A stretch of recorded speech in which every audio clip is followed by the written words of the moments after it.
कहते हैं कि भगवान शक्ति से नहीं प्रेम से बंधते हैं। अगर आपके हृदय में भगवान के प्रति अटूट प्रेम है तो आप भगवान को बांध सकते हो, अपने पास रख सकते हो।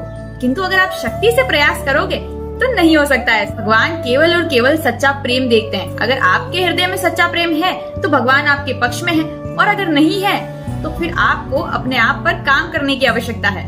ऐसा ही प्रसंग हमें कान्हा जी की लीलाओं में भी देखने को मिलता है। पूरा गोकुल कान्हा जी की शरारतों से परेशान था। अब गोपियाँ कान्हा जी की शिकायत लेकर माता यशोदा के पास गई और उन्होंने माता यशोदा से कहा कि मैया आपका कान्हा तो बहुत शैतानियां करता है और हम सबसे ज्यादा तो परेशान है माखन चोरी से।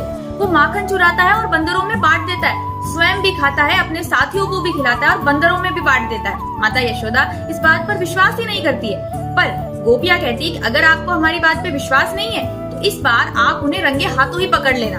अब माता यशोदा ने निश्चय कर लिया था कि वो अपने लाला को रंगे हाथों पकड़ेगी, और अगली बार ऐसा ही हुआ। माता यशोदा ने स्वयं एक माखन की मटकी को छुपा के रखा था। कान्हा जी को पता चल गया, वो अपने सारे साथियों को लेकर और चल दिए उस मटकी की ओर। जैसे ही उन्होंने मटकी को फोड़ा और माता यशोदा एक बड़ी सी लकड़ी लेकर उनके पीछे भागने लगी, और कान्हा ने सोचा कि इस बार तो फंस गए। अब आगे आगे छोटे से कान्हा और उनके पीछे उनकी मैया। प्रयास करने के बाद अंत में माता यशोदा कान्हा जी को पकड़ ही लेती है। पकड़कर इस बार कान्हा जी को कहती है कि इस बार तो तुझे सजा देनी ही पड़ेगी, क्योंकि तेरी शरारतें तो बहुत ज्यादा बढ़ गई है। माता यशोदा एक रस्सी लेके आती है और कान्हा जी को एक ओखल के बांधने का प्रयास करती है।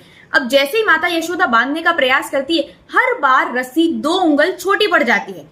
फिर से प्रयास करती है और फिर से वो रस्सी 2 उंगल छोटी पड़ जाती है। अब यहाँ रस्सी का 2 उंगल छोटी पड़ने का रहस्य है कि पहली उंगल तो भक्त का प्रयास होता है और दूसरी भगवान की कृपा होती है। जब ये दोनों चीजें मिल जाती है तभी आप भगवान को बांध सकते हो, अन्यथा नहीं। माता यशोदा पूरी तरीके से थक चुकी थी, वो पसीने से पूरी भीग चुकी थी, और कान्हा जी ने जब ये सारा प्रयास देखा तो उन्हें अपनी माता पर प्रेम आया और उन्होंने अंत में बंधना स्वीकार कर लिया। अंत में वो रस्सी जो 2 उंगल छोटी पड़ रही थी वो कान्हा जी को पूरी आ गई और कान्हा जी उसमें बंध गए। जिस भगवान को काल भी नहीं बांध सका उसे माता यशोदा ने बांध दिया, और इसी लीला के कारण भगवान को दामोदर कहा जाता है। पर अब भगवान को बांध तो दिया तो क्या भगवान वहीं बंधे रहेंगे? ऐसा कैसे हो सकता है? वो इतने शैतान और नन्हे कान्हा एक जगह पर बंधे हुए रह जाए, ऐसा हो ही नहीं सकता। लेकिन वो क्या लीला करेंगे ये जानेंगे हम अगले भाग में। तो मिलते हैं कल के एपिसोड में एक नई कहानी के साथ। हरे कृष्णा।